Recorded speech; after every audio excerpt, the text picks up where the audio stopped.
آج کی نشست کا آغاز میں جس سوال سے کرنا چاہتا ہوں وہ یہ ہے کہ قرآن مجید کو ہم پڑھتے ہیں، عقائد کی فہرست کو دیکھتے ہیں تو معلوم یہ ہوتا ہے کہ جو سابقہ الہامی کتابیں ہیں ان پر ایمان لانا، یقین رکھنا کہ وہ اللہ ہی کی کتابیں ہیں، یہ ہمارے لیے لازم ہے۔ لیکن دوسری طرف جب ہم مسلم تہذیب معاشرت میں جاتے ہیں تو ہمارے علماء یہ بتاتے ہیں کہ جتنی کتابیں ہیں، تورات، زبور، انجیل، ان کے اندر تو تحریفات ہو گئی ہیں، ان کے اندر پورے مقدمات بدل دیے گئے ہیں، ان کا حوالہ بھی نہیں دینا چاہیے، نہ ہی ان کو براہ راست اس طرح پڑھنا چاہیے۔ سوال میرا آپ سے یہ ہے کہ قرآن مجید جب یہ کہتا ہے، یہود رسول اللہ صلی اللہ علیہ وسلم کے پاس آتے ہیں کہ تورات کے مطابق فیصلہ کریں، انجیل کے مطابق فیصلہ کریں، اگر ان کے اندر کوئی تحریف تھی، کوئی تبدیلی تھی، کوئی تغیر تھا تو پھر قرآن ان کو ریفر کیسے کر رہا ہے؟ اور دوسری بات کہ سیدنا موسیٰ علیہ السلام کو تورات دی گئی تھی، قرآن تو کہتا ہے کہ ان کو کتاب دی گئی تھی، صراحت نہیں ہے، یہ ہم کیسے جانیں گے کہ تورات سیدنا موسیٰ ہی پہ نازل ہوئی؟ اور کہا ہی جاتا ہے کہ وہ تو گم ہو گئی تھی، تو پھر یہ تورات انہوں نے جو جمع کر لی اس کو قرآن نے تورات کیوں قرار دی؟ قرآن مجید تو اس معاملے میں بالکل واضح ہے کہ تورات بھی اللہ کی کتاب ہے، زبور بھی اللہ کی کتاب ہے، انجیل بھی اللہ کی کتاب ہے، اور قرآن ان کا ذکر ایسے ہی کرتا ہے کہ ان کے حاملین کے پاس وہ کتابیں اس وقت موجود ہیں، وہ ان کو پڑھتے ہیں، ان کی تلاوت کرتے ہیں۔ قرآن مجید نے تو اہل کتاب کی مدح کرتے ہوئے یہ کہا ہے کہ ان میں ایسے لوگ ہیں جو رات دن اللہ کی آیات کی تلاوت کرتے ہیں۔ وہ ظاہر ہے کہ قرآن مجید کی تلاوت تو نہیں کر رہے تھے، تو تورات کی تلاوت کرتے ہیں یا زبور کی کرتے ہیں یا اہل انجیل کی کرتے ہیں۔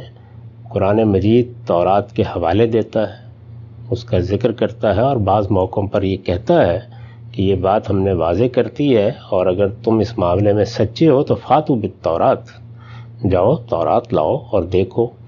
بلکہ یہ تلقین کرتا ہے کہ جب تک تم ایمان کی دعوت قبول کر کے محمد الرسول اللہ صلی اللہ علیہ وسلم کی ہدایت کو نہیں مانتے، اس وقت تک اگر تم تورات کے ماننے والے ہو تو تمہیں تورات کے قانون پر عمل کرنا چاہیے، انجیل کے ماننے والے ہو تو انجیل کی ہدایت پر عمل کرنا چاہیے۔ قرآن مجید نے کسی جگہ بھی یہ بات نہیں کہی کہ یہ کتابیں پوری طرح تبدیل ہو گئی ہیں، یہ وہ کتابیں رہی نہیں ہیں۔ البتہ وہ یہ بتاتا ہے کہ بعض جگہوں پر معنوی تحریفات ہوئی ہیں، یعنی کسی مدعا کو تبدیل کر دیا گیا ہے یا کوئی توضیح داخل کر دی گئی ہے۔ اللہ کی کتاب قرآن مجید جس طریقے سے اصل زبان میں محفوظ ہے، یعنی ہمارے پاس قرآن کا صرف ترجمہ نہیں ہے، اصل کتاب ہمارے پاس ہے، اور اس کے بھی تراجم ہوتے ہیں اور وہ تراجم بھی اسی طرح پڑھے جاتے ہیں۔ ہمارے ہاں جو آدمی ہدایت حاصل کرنا چاہتا ہے وہ اگر عربی زبان سے واقف نہیں ہے تو قرآن کا ترجمہ ہی پڑھے گا۔ علماء بھی جب سمجھتے ہیں تو ظاہر ہے کہ جو مدعا وہ سمجھ رہے ہوتے ہیں اسی کی بنیاد پر قانون بھی بیان کرتے ہیں، شریعت بھی بیان کرتے ہیں۔ تو اس لیے یہ کتابیں موجود ہیں، یہ اس وقت بھی بائبل کے مجموعے میں انہوں نے شامل کر رکھی ہوئی ہیں۔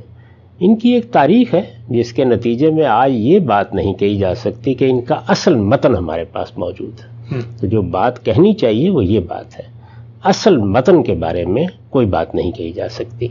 جو کچھ بھی ہے وہ تراجم ہے، مختلف زبانوں میں ہو رہے ہیں، اور جب سے ہمارے پاس یہ کتابیں ہیں بہت کم ایسا ہوا ہے کہ اس میں کوئی بڑی تبدیلی ہو گئی ہو۔ ترجمے میں جس طرح کی غلطیاں ہوتی ہیں وہ بھی صاف نظر آتا ہے کہ ہوئی ہیں، اور روایت میں جس طرح کی غلطیاں ہو جاتی ہیں وہ بھی صاف نظر آتا ہے کہ ہوئی ہیں۔ تو اس طرح کی غلطیاں ہیں جو ان میں ہوئی ہیں۔ ہمارے ہاں عام طور پر جن تحریفات کا ذکر کیا جاتا ہے ان کا ان کتابوں سے تعلق نہیں ہے، ان کا تعلق اصل میں بائبل ہسٹری سے ہے۔ یعنی یہ جس کو بائبل آپ کہتے ہیں یہ الہامی کتاب نہیں ہے، اس کے اندر الہامی کتابیں ہیں۔ یعنی یہ تو اصل میں بنی اسرائیل کی اور پھر بعد میں مسیحیوں کی پوری تاریخ ہے، پوری تاریخ بیان کی گئی ہے، اور دنیا کی ابتدا سے تاریخ بیان کی گئی ہے۔ اگر آپ مثال کے طور پر ہمارے ہاں کے جو مورخین کی کتابیں ہیں جیسے البدایہ والنہایہ ہے، یا ابن اسیر کی الکامل ہے، یا ابن خلدون کی تاریخ ہے، وہ اٹھائیں تو وہ بھی اسی طریقے سے دنیا کی ابتدا سے شروع ہوتی ہیں۔ تو دنیا کی ابتدا سے لے کر یہ تاریخ انہوں نے بیان کی ہے۔ اس میں جب سیدنا ابراہیم کی بعثت کا موقع آتا ہے تو وہ سیدنا ابراہیم کے حالات بیان کرتے ہیں، پھر اس کے بعد جب تورات کے نزول کا موقع آتا ہے تو تورات آ جاتی ہے، پھر نبیوں کے صحائف آتے ہیں، پھر زبور کے نزول کا موقع آتا ہے تو زبور اس کا حصہ بن جاتی ہے۔ اسی طرح کی صورتحال اناجیل کے بارے میں ہے، اور اناجیل کے بعد اگر آپ دیکھیں تو رسالت مآب صلی اللہ علیہ وسلم کے جس طرح صحابہ ہیں، اسی طرح سے سیدنا مسیح علیہ السلام کے حواری جن کو رسول کہا جاتا ہے، گویا وہ ان کے پیغامبر ہیں، ان کے خطوط بھی آگے آپ کو مل جاتے ہیں. اور خاتمہ یوحنا عارف کے مکاشفے پر ہوتا ہے، جو ہے تو سیدنا مسیح کا مکاشفہ لیکن انہی کی نسبت سے بیان کیا جاتا ہے.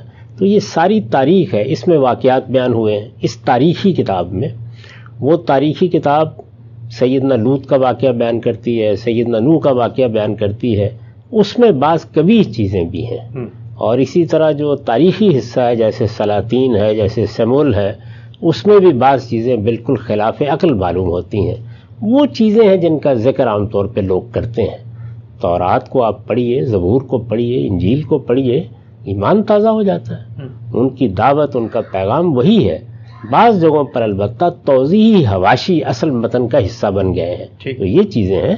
تو قرآن مجید بحیثیت مجموعی ان کی تصدیق کرتا ہے، ان کے حوالے دیتا ہے، ان کو پڑھنے کی طرف توجہ دلاتا ہے، ان کی بنیاد پر احتجاج کرتا ہے، یعنی حجت قائم کرتا ہے. یہ سب چیزیں قرآن مجید سے بالکل واضح ہیں. یہ جو عمومی تاثر پھیل گیا یہ بالکل غلط ہے. چند ضمنی سوالات ہم سب اسی موضوع سے متعلق پیش کرتا ہوں. یہ بتائیے گا کہ کہا جاتا ہے کہ جب ایمان کی بات کی گئی اور ہمارے پاس اصل مسودے یا متن موجود نہیں ہیں تو پھر یہ کیوں نہیں کہا جا سکتا کہ ہم ذہنی طور پہ، معنوی طور پہ ایمان لائیں گے کہ اللہ کی کوئی کتابیں یہ تھیں؟ کیونکہ یہ جو کتابیں ہیں یہ تو ہم پورے یقین سے، وثوق سے نہیں کہہ سکتے کہ یہ وہی کتابیں ہیں کیونکہ ترجمہ ہوا تھا. تو ہم ان پر کیوں ایمان لائیں؟ ہم تو ذہنی طور پر ان کتابوں پر ایمان لائیں جو کہیں نازل ہوئی. اگر کہیں ہمیں اصل مسودہ مل گیا تو ہم اس کو پڑھ بھی لیں گے. یہ تو تراجم ہے، اس میں تاریخ کا بھی اختلاط ہو چکا ہے، ہماری تعریفات بھی ہیں. یہ کیسے ہمارے لیے ریلیونٹ بنتی ہے؟ یہ بات تو ٹھیک ہی نہیں ہے کہ آپ ان پر ایمان لائیں. آپ تورات پر ایمان لاتے ہیں، انجیل پر ایمان لاتے ہیں، زبور پر ایمان لاتے ہیں، اور یہ کہتے ہیں کہ یہ اللہ کی کتابیں تھیں جو ان پیغمبروں پر نازل کی گئیں اور ان میں اللہ کی ہدایت تھی. ایمان کا مطلب یہ ہے. اس کے بعد یہ کہ یہ کتابیں کہاں پائی جاتی ہیں، یہ تاریخ کا مسئلہ ہے. تو اس میں اصل کتابوں کو دیکھا جائے گا، ان کا موازنہ کیا جائے گا. قرآن مجید جہاں ان کتابوں کے بارے میں کوئی معلومات دیتا ہے، ان کا حوالہ دیتا ہے، اس کے لحاظ سے دیکھا جائے گا. تو قرآن مجید کے بارے میں نے آپ کو بتایا کہ وہ انہی کتابوں کی جو اس وقت ہمارے پاس موجود ہیں تصویب کرتا ہے بحیثیت مجموعی. ٹھیک، ان کی طرف توجہ دلاتا ہے، ان کے حوالے دیتا ہے. یہ کہتا ہے کہ ہم نے زبور میں فلاں مدعا کو بیان کرنے کے بعد یہ لکھ رکھا ہے، ہم نے تورات میں فلاں بات بیان کی ہوئی ہے، ہم نے انجیل میں یہ بات بیان کی ہوئی ہے. اس میں جو نبی صلی اللہ علیہ وسلم کے بارے میں پیشین گوئیاں ہیں یا دوسری چیزیں ہیں ان کا ذکر کرتا ہے. اور یہ کہتا ہے کہ تورات میں نور ہے، اس میں ہدایت ہے. یہی بات انجیل کے بارے میں کہتا ہے. اور میں نے آپ سے عرض کیا کہ سورہ مائدہ میں اس وقت جو اہل انجیل موجود ہیں اور جو تورات کے ماننے والے موجود ہیں، یعنی یہود و نصارہ، ان کو یہ کہتا ہے کہ ان میں اللہ کا حکم ہے. عندکم التورات فیہ حکم اللہ. تو وہ جو تورات ان کے پاس موجود ہے، عندکم تمہارے پاس موجود ہے، اس میں کہہ رہا ہے فیہ حکم اللہ. اچھا، یہ تو نہیں کہہ رہا کہ وہ ہمارے ذہن میں جو تورات ہے اس میں اللہ کا حکم ہے. تو اللہ کی ہدایت، اللہ کا حکم ان میں موجود ہے. البتہ وہ اس کے ساتھ یہ بتاتا ہے کہ اس میں یہ معاملات ہوئے ہیں. اور یہود کے علماء نے یا بعض دوسرے لوگوں نے اس طرح سے بعض چیزوں کی غلط تعبیرات کی ہیں. اسی وجہ سے محتاط اہل علم تو مانوی تحریف کا ذکر کرتے ہیں. یعنی بعض موقعوں کے اوپر مدعا الٹ دیا گیا ہے، سیاق و سباق سے بات کو ہٹا دیا گیا ہے، کوئی توضیحات اس میں اصل حکم کا لازمی حصہ بنا دی گئی، اس طرح کی چیزیں. تو ہم ایمان رکھتے ہیں کہ یہ اللہ کی کتابیں تھیں، یہ اللہ کی کتابیں ہیں. اس کے ساتھ اس تاریخی حقیقت کو بھی جانتے ہیں کہ ان کا اصل متن موجود نہیں ہے، یہ تراجم ہے. تراجم میں ظاہر بات ہے کہ انسان کا فہم داخل ہو جاتا ہے. جس طرح قرآن کے ترجمے کو بھی آپ قرآن مجید کے متبادل کے طور پر تو نہیں پیش کر سکتے. تو یہ ساری چیزیں اس کے ساتھ بیان کی جاتی ہیں، لیکن وہ اللہ کے حکم کو لیے ہوئے ہیں، اللہ کی ہدایت کو اپنے اندر لیے ہوئے ہیں. یہ خود قرآن نے ہمیں بتا دیا ہے. ان کو اسی ذوق سے پڑھنا چاہیے، اسی طرح دیکھنا چاہیے. حتمی حجت البتہ قرآن مجید کو حاصل ہوگی، اور وہ علمی طور پر بھی اسی کو حاصل ہونی چاہیے. اس لیے کہ ابراہیمی روایت میں وہ آخری کتاب ہے، اور وہی ایک کتاب ہے کہ جو بالکل اللہ تعالیٰ کے الفاظ میں ہمارے پاس موجود ہے. تو قرآن نے اس کو بھی بیان کیا ہے سورہ مائدہ میں. یہ کہا ہے کہ یہ کتاب اب مہیمن علیہ ہے، یعنی جو کچھ بھی اس سے پہلے اللہ کی ہدایت موجود ہے اس کے لیے یہ مہیمن ہے. یہ کتاب جو ہے یہ فیصلہ کن ہے، اس کو آخری اتھارٹی حاصل ہے۔ تو اگر آپ اس اصول کو مان کر ان کتابوں کو پڑھتے ہیں تو ان میں روشنی ہے۔ اگر آپ کو توحید کے اطلاقی مفاہیم سمجھنے ہیں، وہ ظاہر قرآن میں اس طرح زیر بحث نہیں آئے، تو تورات کو پڑھیے، وہ بتائے گی کہ ایک مسلمان قوم میں جب بگاڑ پیدا ہوتا ہے تو توحید کے معاملے میں کیا خرابیاں آتی ہیں۔ اسی طرح اگر آپ یہ جاننا چاہیں کہ دین میں، دین کے شرح و وضاحت میں علم کیا مسائل پیدا کرتا ہے، مذہبی پیشوا کیا مسائل پیدا کرتے ہیں، اور اگر کوئی مسلمان قوم بگاڑ میں مبتلا ہو جائے تو اس میں مذہبی تعبیرات سے کیا خرابیاں پیدا ہوتی ہیں، تو انجیل کو پڑھنا چاہیے۔ انجیل میں جو پہاڑی کا باز ہے، سرمن آف دا ماؤنٹ، وہ تو ایک ایمان افروز چیز ہے، پڑھیے اس کو۔ اس میں در حقیقت اس وقت جو مسیحیت ہے اس کی پوری تردید کر دی گئی ہے، اور موجودہ مسیحیت کے جو بنیادی مقدمات ہیں، یعنی سیدنا مسیح کی الوہیت کا عقیدہ یا کفارے کا عقیدہ یا نسخ شریعت کا عقیدہ، آپ کو تورات میں، انجیل میں کوئی شائبہ بھی ان عقائد کا نہیں ملتا۔ وہ بالکل وہی دین بیان کرتی ہیں جو تمام نبیوں کا دین ہمیشہ سے رہا ہے۔ اسی پس منظر میں قرآن نے سب نبیوں کی ہدایت کا ذکر کر کے رسول اللہ صلی اللہ علیہ وسلم کو یہ کہا ہے کہ فَبِهُدَاهُمْ اقتدِي، آپ بھی اسی ہدایت کے پیروکار رہیں۔ سر بہت ہی وضاحت سے آپ نے بات بتائی۔ میں یہی سوال ابھی پوچھنے والا تھا کہ جب ہم یہ کہتے ہیں کہ جو دین کا مجموعی سٹرکچر ہے ان کے ہاں بھی اس میں جو مقدس کلام موجود ہیں کتابوں میں، ان میں کوئی تعریف نہیں ہمیں نظر آتی، تو یہ جو موجودہ مسیحیت کے بنیادی عقائد ہیں، حلیت مسیح یا تثلیث یا کفارہ یا نسخ شریعت کا آپ کی نظر رہی الہامی کتب کے اوپر، تو وہ استدلال تو کہیں نہ کہیں سے کر رہے ہوتے ہیں۔ خدا باپ کہہ رہے ہوتے تو کہتے ہیں دیکھیں کہ بیٹا ہے، تو استدلال تو کہیں نہ کہیں ان سب چیزوں کا وہ لا رہے ہوتے ہیں بائبل میں۔ یہ اس طرح کے استدلالات تو تمام ضلالتوں کے لیے قرآن مجید سے بھی کیے جا رہے ہیں کہ ہم مسلمان نہیں کرتے۔ وہ کون سی چیز ہے کہ جس کا ماخذ قرآن مجید سے لوگ آپ کو تلاش کر کے نہیں دے دیتے؟ تو ان میں بالکل وہی چیزیں مذنہ بنتی ہیں جن کا میں اس سے پہلے ایک نشست میں ذکر کر چکا ہوں، یعنی زبان کے اصولوں کی کہیں خلاف ورزی ہو جاتی ہے، لوگ متشابہات کے درپے ہو جاتے ہیں، حقیقت اور مجاز کے بیانات میں فرق کو ملحوظ نہیں رکھتے، اس میں بعض اوقات گمراہیاں بھی پیدا ہوتی ہیں اور غلطیاں بھی ہوتی ہیں تعویل میں۔ وہ دنیا کی ہر کتاب میں ہوں گی، جب تک انسان موجود ہے یہ ہوگا۔ باقی اصل کتابیں اپنے مدعا کے لحاظ سے بالکل صحیح دین کو بیان کرتی ہیں، اور ان میں میں نے عرض کر دیا ہے کہ جو اصل مسئلہ ہے وہ صرف دو ہے۔ ایک یہ کہ وہ ترجمے ہیں، ترجمے میں ظاہر انسان کا فہم داخل ہو گیا ہے، اس لیے ان کو بیان ہی اب اللہ کا کلام نہیں کہا جا سکتا۔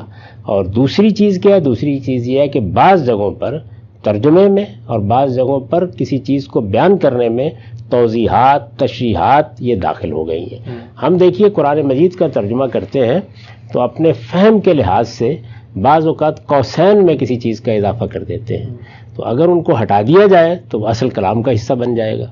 یہاں ہٹا بھی دے تو کوئی مسئلہ پیدا نہیں ہوتا، اس لیے کہ اصل کلام ہمارے پاس موجود ہے اور اس کا ہر وقت مقابلہ کیا جا سکتا ہے، وہاں یہ صورتحال نہیں ہے۔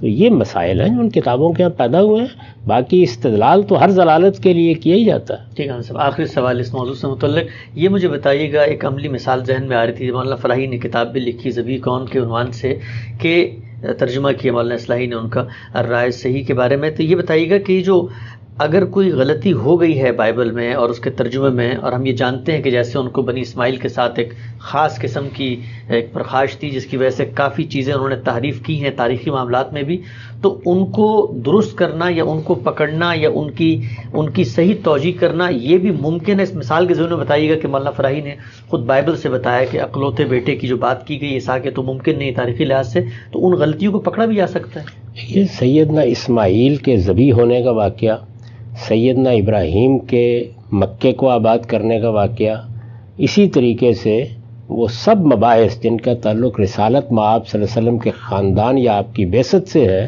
وہ تو بائبل میں ہے، وہ تورات میں نہیں ہے، ٹھیک، وہ انجیل میں نہیں ہے، وہ زبور میں نہیں ہے۔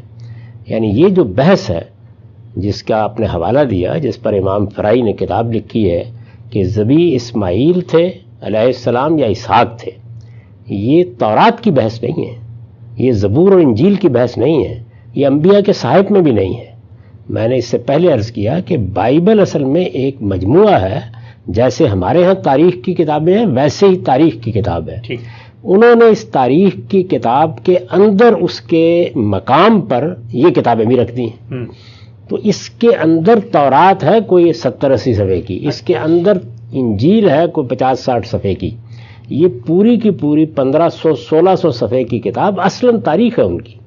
تو یہ جتنی بحث ہے یہ تاریخ کے بارے میں ہے، اور اس تاریخ میں جو غلطی انہوں نے کی ہے کسی موقع کے اوپر، اس کو پہلے بھی محققین بیان کرتے رہے ہیں، اور امام فرائی نے بھی خود ان کی اپنی تحریروں سے اور خود بائبل کے اپنے بیانات سے یہ بتا دیا ہے کہ اس میں کیا تضادات واقع ہو گئے ہیں. وہ کتاب، اس میں کوئی شک نہیں ہے کہ پڑھنے کی کتاب ہے اور بڑی غیر معمولی کتاب ہے. اس میں انہوں نے استدلال کر کے یہ بتایا ہے کہ خود بائبل بھی اسی بات کی شہادت دیتی ہے کہ اسماعیل ہی ذبح تھے، اور یہ اسماعیل کی جگہ اسحاق کا نام داخل کیا ہے. تو یہ دیکھ لیجئے کہ خود ان کی اپنی تحریر میں اس سے کیا تضادات اور کیا تناقضات پیدا ہو گئے ہیں، یہ انہوں نے بتایا. لیکن یہ حصہ تاریخ کا حصہ ہے، یہ الہامی حصہ نہیں ہے. یعنی الہام یا کتاب یا اللہ کا نازل کردہ کلام وہ یہ ہے ہی نہیں، اس کے بارے میں یہ دعویٰ ہی نہیں کیا جاتا. یہ اسی طرح کی کتاب ہے جیسے البدایہ والنہایہ ہے، جیسے ابن خلدون کی تاریخ ہے، اس میں البتہ وہ کتابیں بھی شامل ہیں.